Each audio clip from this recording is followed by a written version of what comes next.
वेळेत पुढील बातमीकडे.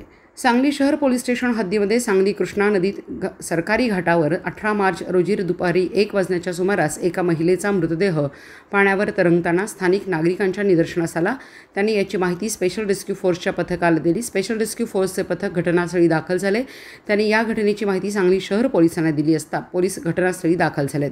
पोलिसांनी पंचनामा केल्यानंतर स्पेशल रेस्क्यू फोर्सचे कैलास वडर, महेश गव्हाणे, राजू मोरे, स्वप्नील धुमाळ, आकाश कोलप, अमीर नदाफ, अप्पालाल नदाफ आणि कृष्णा हेगडे यांनी नदीतून मृतदेह बाहेर काढला.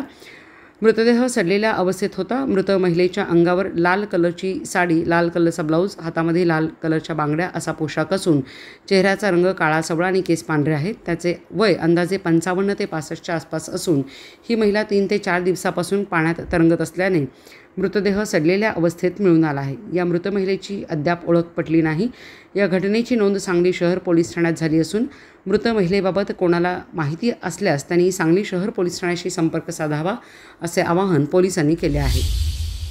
आज दिनांक 18 रोजी दुपारी 1च्या सुमारास सांगली सरकारी घाटावरून स्थानिक नागरिकांनी स्पेशल रेस्क्यू फोर्स आपत्कालीन पथकास संपर्क केला की अज्ञात स्त्री जातीचा मृतदेह पाण्यावर तरंगताना आढळला. ही माहिती आम्ही सांगली शहर पोलीस ठाण्यास कळवली. घटनास्थळी पोलीस येऊन घटनेचा पंचनामा करून मृतदेह सांगली शहर येथे पोहोचवण्यात आलेला आहे. पुढील तपास सांगली शहर पोलीस ठाणे करीत आहे. मृत महिला तिची ओळख पटली नसून ती सध्या बेवारस म्हणून आहे. तरी कोण नातेवाईक मिळत असतील तरी त्यांनी सांगली शहर पोलीस ठाण्यास कळवावे.